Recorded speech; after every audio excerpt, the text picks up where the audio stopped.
नमस्कार साथियों, स्वागत है आपका दृष्टि आईएएस के इन फोकस प्रोग्राम में। मेरा नाम है मनीष।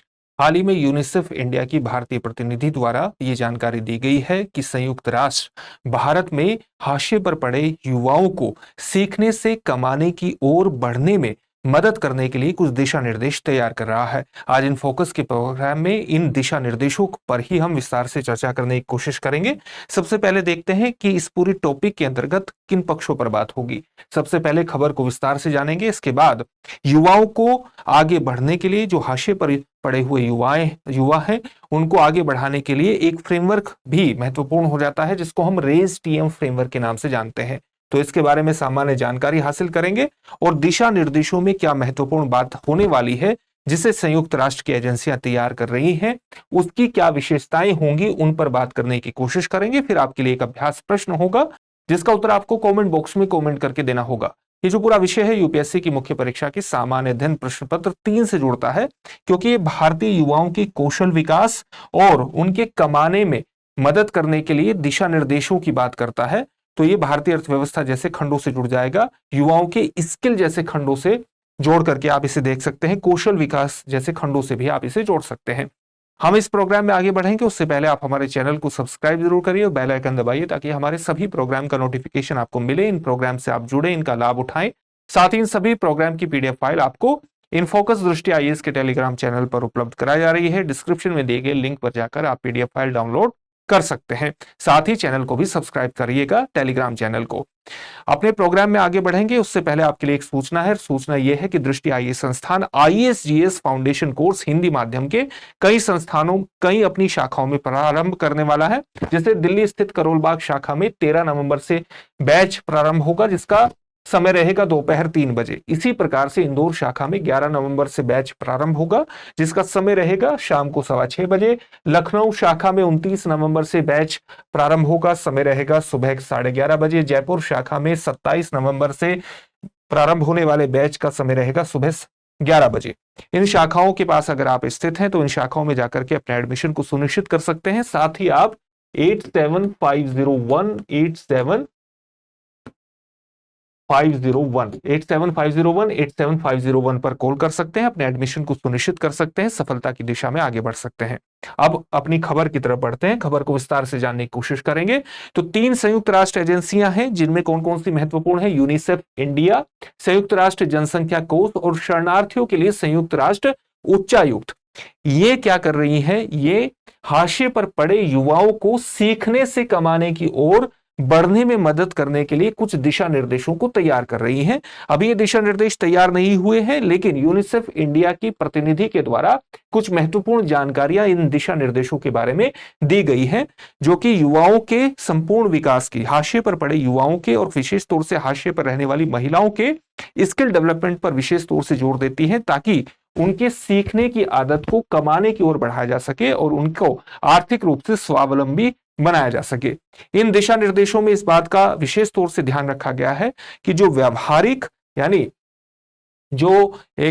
समस्याएं हाशिए पर पड़े युवाओं के सामने आती हैं और साथ ही जो सिस्टमिक समस्याएं आती हैं, प्रणालीगत समस्याएं आती हैं, इन दोनों को ही इन दिशा निर्देशों के माध्यम से शॉर्ट आउट करने का प्रयास किया जा सके, दूर करने का प्रयास किया जा सके और यह सुनिश्चित किया जा सके कि युवा कार्यक्रम न केवल समावेशी हो, यानी न केवल सभी तरह के क्षेत्रों में लागू किया जा सके और सभी तरह के युवाओं को, चाहे वो हाशिए पर पड़े ही युवा ही क्यों ना हो, उनको शामिल करे।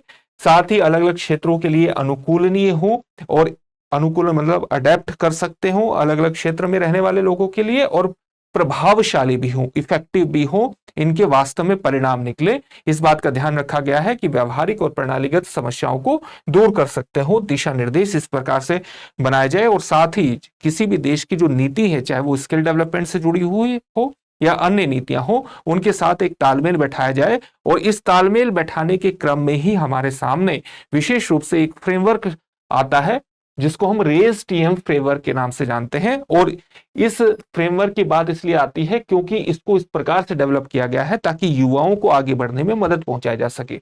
ये फ्रेमवर्क क्या है, इसका मतलब है आर मतलब रेलेवेंस, आर मतलब प्रासंगिकता, इसके अलावा ए मतलब एक्सेसिबिलिटी यानी पहुंच, आई मतलब इंक्लूसिविटी यानी समावेशिता, एस मतलब सेफ गार्डिंग यानी सुरक्षा, ई मतलब एनेबलिंग यानी सक्षम करना, सक्षमता, इसी प्रकार से टी मतलब ट्रांसफॉर्मेटिव यानी परिवर्तनकारी, और मापन मतलब मेजरमेंट, मतलब एम फॉर मेजरमेंट यानी मापन करना। यानी इन सभी पक्षों को इस प्रकार से डेवलप किया जाएगा दिशा निर्देश में, ताकि ये युवाओं को आगे बढ़ने में मदद की जा सके। और इन्हीं के बारे में हम बात करने वाले हैं कि किस प्रकार से यूएन के जो दिशा निर्देश हैं वो इस प्रकार से आएंगे कि वो न केवल प्रासंगिक होंगे सभी समुदायों के लिए, हाशिए पर पड़े युवाओं के लिए, महिलाओं के लिए, उनको आगे बढ़ाने के अंतर्गत, बल्कि उनकी पहुंच को भी हर क्षेत्र में स्थापित करने की कोशिश की जाएगी। उनको समावेशी बनाने का प्रयास किया जाएगा ताकि सभी क्षेत्र के लोग, सभी क्षेत्र के हाशिए पर पड़े युवा उसमें शामिल हो सके, महिलाएं भी उसमें पीछे न रहें। साथ ही महिलाओं की सुरक्षा का भी ध्यान रखा गया है। सभी को सक्षम बनाने का, एनेबल करने का प्रयास करेंगे, और ये सारे प्रयास मिलकर के एक ट्रांसफॉर्मेटिव रूप में सामने आएंगे, एक रूपांतरणकारी रूप में हमारे सामने आएंगे। और साथ ही ये सारी योजना किस प्रकार से लागू होगी और कितने इफेक्टिव होगी, इसका मापन करने का भी एक फ्रेमवर्क तैयार करने की बात की गई है। इसी के बारे में ये सारा मुद्दा हमारे सामने आता है। यूएन के दिशा निर्देश आते हैं जो हाशिए पर पड़े युवाओं के लिए तैयार किए जा रहे हैं, उनको सीखने से कमाने की ओर बढ़ाने में कारगर करने के लिए। समावेशिता, अनुकूलनशीलता और प्रभाव पर जोर देते हुए युवा कार्यक्रमों को नया रूप देने पर ध्यान केंद्रित करता है ये फ्रेमवर्क। साथ ही रोजगार योग्यता बढ़ाने के लिए 21वीं सदी के कौशल के विकास को, यानी 21वीं सदी में किस प्रकार की स्किल की जरूरत है, उसी के अनुरूप विकास को प्राथमिकता प्रदान की जाएगी। फ्रेमवर्क की अनुकूलनशीलता, अडेप्टेबिलिटी के बारे में अगर हम बात करें तो इसे विविध संदर्भों में लागू करने के लिए योग्य बनाया गया है। विविध संदर्भों का क्या मतलब हुआ, यानी ये शहरी क्षेत्रों में भी, ग्रामीण क्षेत्रों में भी, आदिवासी क्षेत्रों में भी, और साथ ही विकलांग समुदायों के लिए भी महत्वपूर्ण रूप से सक्षमकारी साबित होगा। इस प्रकार से फ्रेमवर्क को तैयार करने का प्रयास किया गया है। सीमित इंटरनेट पहुंच, कुछ ऐसी चीजों का ध्यान रखा गया है जो कि विशेष रूप से जिनको निपटाने की आवश्यकता है। वे कौन कौन सी चीजें हैं, जैसे ग्रामीण क्षेत्रों में और हाशिए पर पड़े युवाओं के लिए सीमित इंटरनेट पहुंच एक बहुत बड़ी समस्या है। साथ ही कुछ सामाजिक सांस्कृतिक मानदंड के साथ साथ भौगोलिक अलगाव जैसी चुनौतियों का भी समाधान करने का प्रयास किया जाएगा दिशा निर्देशों में, और विशेष तौर से इस फ्रेमवर्क को ध्यान में रखते हुए।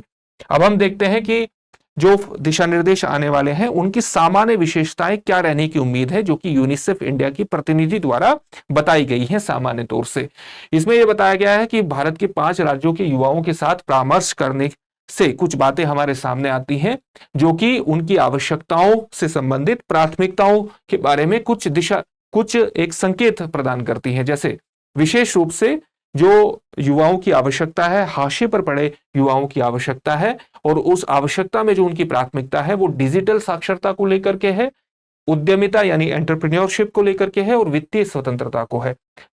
हाशिए पर पड़े युवाओं को अगर आप आगे बढ़ाना चाहते हैं तो उनकी डिजिटल साक्षरता को बढ़ाने की आवश्यकता है, साथ ही उनकी एंटरप्रेन्योरशिप स्किल्स को बढ़ाने की आवश्यकता है, ताकि वो कमाने की ओर बढ़ सके और वित्तीय स्वतंत्रता हासिल कर सके।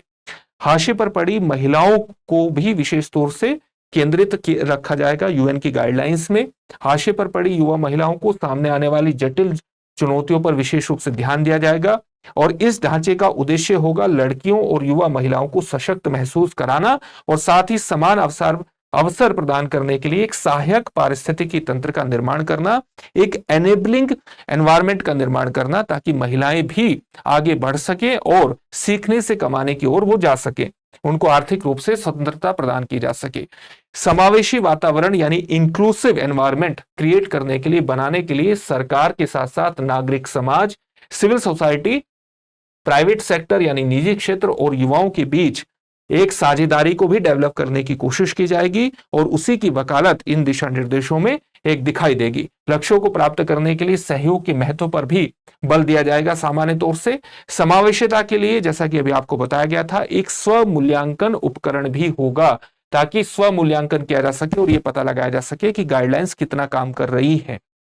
युवा कार्यक्रमों में समावेशिता जैसे इंक्लूसिविटी प्रैक्टिसेस या समावेशिता प्रथाओं का मूल्यांकन करने के लिए एक स्व मूल्यांकन उपकरण भी होगा, सेल्फ असेसमेंट इंस्ट्रूमेंट भी होगा, जो ये सुनिश्चित करेगा कि कार्यक्रम न केवल बड़ी संख्या में युवाओं तक पहुंचे, न केवल बड़ी संख्या में अधिक से अधिक लोगों तक, युवाओं तक पहुंचने का प्रयास करे, बल्कि सबसे कमजोर युवाओं को प्रभावी ढंग से लक्षित करके उन्हें सहायता भी प्रदान करे।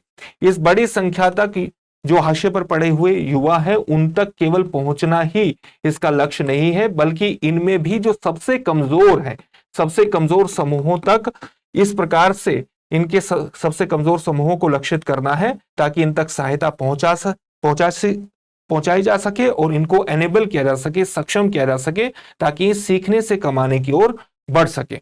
इसके अलावा दिशा निर्देशों में भेदभाव के साथ साथ डिस्क्रिमिनेशन के अलावा उत्पीड़न, हैरेसमेंट, शोषण के विरुद्ध भी, एक्सप्लॉयटेशन के विरुद्ध भी कुछ नीतियों को शामिल करने की बात कही गई है। हाशिए पर पड़े युवाओं के लिए कुछ सुरक्षित और सम्मानजनक स्थानों के निर्माण पर भी जोर दिया गया है। साथ ही अलग अलग देशों की जो ग्रीन इकोनॉमी को लेकर के लिए गए, ग्रीन इकोनॉमी को ध्यान में रख करके लिए गए इनिशिएटिव है, पहल है, उसको भी ध्यान में रखा गया है, इन दिशा निर्देशों में ध्यान में रखा जाएगा। भारत के स्थिरता लक्ष्यों के अनुरूप ही है, यानी अगर आप हरित अर्थव्यवस्था पर ध्यान केंद्रित करते हैं, इस तरह के युवाओं को आगे बढ़ाने के लिए जो यूएन के दिशा निर्देश हैं उसमें हरित अर्थव्यवस्था को ध्यान में रखते हैं, तो ये इस प्रकार का केंद्रण भारत के स्थिरता लक्ष्यों के ही अनुरूप होगा, क्योंकि भारत भी अपनी इकोनॉमी को हरित अर्थव्यवस्था की तरफ निर्देशित करने के लिए काम कर रहा है, जिसमें नवीकरणीय ऊर्जा, पारिस्थितिकी, पर्यटन और पुनर्चक्रण, रिसाइकलिंग जैसे हरित क्षेत्रों में कौशल को बढ़ावा देने का काम महत्वपूर्ण रूप से भारत में किया जा रहा है। युवाओं को हरित अर्थव्यवस्था और भविष्य में रोजगार बाजारों के लिए तैयार करने की कोशिश की जाएगी। डेटा संग्रहण और प्रभाव माप के लिए भी कुछ महत्वपूर्ण प्रबंध दिशा निर्देश में आएंगे, जैसे आयु, लिंग, विकलांगता, सामाजिक आर्थिक स्थिति के आधार पर अलग अलग डेटा को ट्रैक करने के लिए एक रूपरेखा प्रस्तुत की जाएगी, जो ये सुनिश्चित करेगी कि कार्यक्रम हाशिए पर पड़े समुदायों तक प्रभावी रूप से पहुंचे और समावेशिता यानी इंक्लूसिविटी में अंतराल की पहचान की जाए और उनका समाधान किया जाए। तो इन सभी दिशा निर्देशों, इन सभी बातों को दिशा निर्देश में शामिल करने की कोशिश की जाएगी, ताकि हाशिए पर पड़े हुए युवा, विशेष तौर से महिलाओं को सीखने से कमाने की ओर बढ़ाया जा सके। अब इससे संबंधित एक प्रश्न देखते हैं। प्रश्न क्या है? रेज टीएम फ्रेमवर्क किस पर केंद्रित है? आपके ऑप्शंस क्या है? वित्तीय सहायता प्रदान करना, नेतृत्व कौशल विकसित करना, युवा विकास में व्यवहारिक और प्रणालीगत बाधाओं को संबोधित करना, खेल और शारीरिक शिक्षा को बढ़ावा देना। इस प्रश्न का उत्तर आप हमें कमेंट बॉक्स में कमेंट करके जरूर दीजिए। फिर से एक नए सेशन में आपसे मुलाकात होगी। धन्यवाद।